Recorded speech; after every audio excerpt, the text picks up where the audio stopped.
So quick story. Yesterday I'm reading an article between, a MacBook Pro and maybe like a phone. Which one is a better performer? So I brought out the MacBook right here and I got the iPhone 10. And in this video, we're going to kind of see if the iPhone 10 with its A11 CPU can actually match up in performance quite well to a MacBook. Now I know that a mobile CPU is not designed to run as powerful as a laptop, but this laptop here is 2 years old. And with the advances in mobile chips, it might be suitable to just take out your phone. Maybe if you're going traveling or something, you got iMovie, you got LumaFusion on the phone. So let's check it out and let's see which one is quicker. Okay, so for this video, we're gonna be comparing the 2015 MacBook Pro. This does have the i7 CPU. You know this is the old one just by seeing the ports selection on there. You do have the SD card slot for that guy. Now over here is the iPhone 10, and the iPhone 10 is a pretty great smartphone. It's a few months old now. If you guys are wondering where I got that case set, I'll leave it linked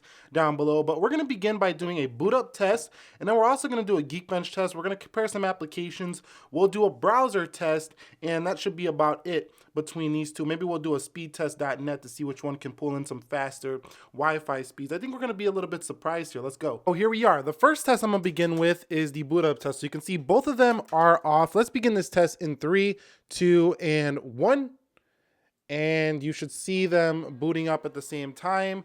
Now, I do expect the iOS device to really clearly win this one, but no, the MacBook is ready to go. Now, the Pixel 2 is one of those smartphones that are very fast. Now, this is due to its internal SSD. So if you were to get one of the older MacBooks with a hard drive, it would be a lot slower, but there's the iPhone 10. So the iPhone 10, no slouch, only about 10 seconds behind, but cannot beat an SSD on a full laptop. Let's get on to the next test. Okay, guys, so we have arrived at the application portion. Now, in this test, the iPhone 10 is running iOS 11.2.5. We're running High Sierra over here for the Mac. How do you know? Let me go into System Preferences, Desktop, and Screensaver, and you could see the High Sierra wallpaper, which I do have enabled. That's how you know this is a High Sierra computer, because that wallpaper was not available in prior versions. Now, let's go ahead and show you that all the applications are closed there on the 10. All the applications are closed here on the Mac. There is nothing running. Those are just desktop widgets. So we're going to go ahead and run a few application tests between the iOS and the Mac OS here. Again, this is the 2015 version. So this is a good test to see if maybe the phones are catching up to maybe some of the older Macs. So let's go into the calendar in 3, 2, and 1.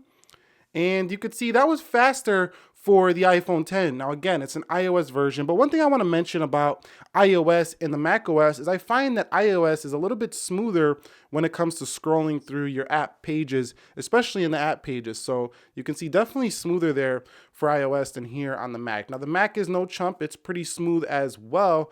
However, I would like to see in future Macs, looks like we had a little lag right there. I would like to see in future Macs the 120 hertz display as well as on the phones. But the iPhone 10 does give you the 120 hertz refresh, or not refresh, but when you actually touch it, it's 120 hertz. So it's a little bit better to respond to your taps. Let's get on to the next application now, which is going to be the calculator. 3, 2, and 1. And you can see iOS again faster. And there's no excuse here because look at that app. That's not a full-blown app. That is a regular just widget right there. So that doesn't require a lot of power at all. Let's go into the next application, which is going to be the App Store. 3, 2, and 1. And you can see App Store's first for the iOS. Now, you could say, well, that's a full-blown desktop app store. This is a mobile app store. You know, it's not really that fair, but at the same time, there's not a lot of applications in this store compared to this store. There's a ton more applications in this store. So what I think maybe is that iOS might be a little bit better optimized than macOS is, but both are very well optimized, but I find that iOS just runs a little bit smoother. So let's not just go ahead and open stuff. Let's download an application to see which one is faster to do that, because this will test a little bit of CPU power as well as Wi-Fi performance, but they are both on the same Wi-Fi, so that should make a difference. You got the Pocket application. Now this application where you guys can go ahead and download, and you could, save articles that you're reading, maybe get a little education on the side when you're out and about and you can't get to it. So we're gonna install these at the same time in 3, 2, and 1, and see what happens. So both are installing right now. Let's go home, and let's see where this one is. So the Macintosh is done, and there is the iPhone. So Mac is still faster to download and install applications. Let's go on to the next one. So this one's gonna be the Geekbench. Now, actually, we're not gonna do Geekbench because Geekbench doesn't open properly on here. You gotta purchase the license. So we can see though right here that I do have the 4770 HQ at 2.2 gigahertz. What's funny is that the iPhone 10 is running at 2.39 gigahertz Apple A11 Bionic. So it has a higher clock speed than this Mac, and both are quad-core CPUs. However, most of the time the iPhone 10 is running at a dual-core architecture, and this one's running at the quad-core a lot of the time as well. So 16 gigs of RAM is like 5 times the RAM as this 3 gigs of RAM. But again, when you're running a phone that small, they might be close to equivalent in power because you're not running a display this big, you're not running programs this big. Now let's get into iMovie and see which one opens first. 3, 2, 1. And that was a misclick there on the Mac, but the iPhone 10 crashed. Did you guys see that? The iPhone 10 crashed, so that was not a good test for either. Let's go into both again. 3, 2, 1. And you could see the one on the iPhone was way faster. However, it's not as good to edit on an iPhone as it is on the Mac's iMovie. Now, the Mac's iMovie doesn't give you that many more features, but what it does give you definitely makes you a little more efficient. It's easier to read the timeline. So I have loaded up a similar movie, and what we're going to do here is we're going to render both of these at the same time. They're both the same exact movie because I sent this one from the iPhone over here through AirDrop. 2 and 1. And we're going to export this in 1080p. And it was done that fast on the iPhone. And there's the pie chart up there on the Mac. So the iPhone is a beast in video rendering. You could see right there. I would almost say that the iPhone's going to render it very similarly to a MacBook when it comes to just the pure render times. Now, get a bunch of 4K clips in there, get a bunch of titles in there. You might see the iPhone a lot slower than the Mac. But for some short videos, if you're doing for YouTube, you can rely on your iPhone 10 to get you through some editing. Now, let's go ahead and run a Geekbench. Now, I'm a little bit nervous here about both of these on the Geekbench because I think the Geekbench is going to be very similar or maybe better on the iPhone. So I'm just going to run it there. And I'm going to run it here. Intel 64-bit chip, Apple A11 64-bit A11 Bionic. So I'll be back when these scores are done. All right, so here we are. Now look at this, guys. 4255 on the single core, 3942 on the single core for the Retina Mac.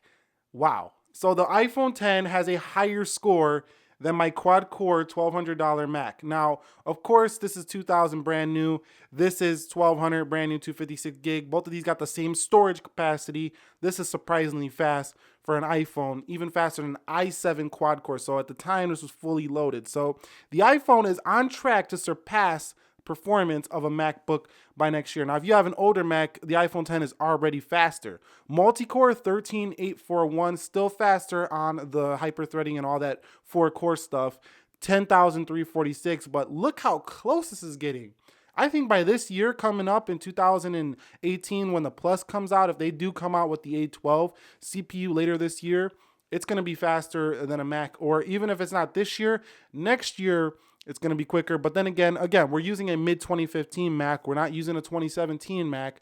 So that might have been different there. But still, this is just going to show just how powerful your iPhone can be. So that is it, guys. The MacBook Pro versus the iPhone 10. Now, really, I just made this video for fun. I was really excited to see after reading this article, like I said yesterday, about an iPhone performance versus a MacBook performance. And we've seen right here that iPhones are catching up to older Macintoshes computers.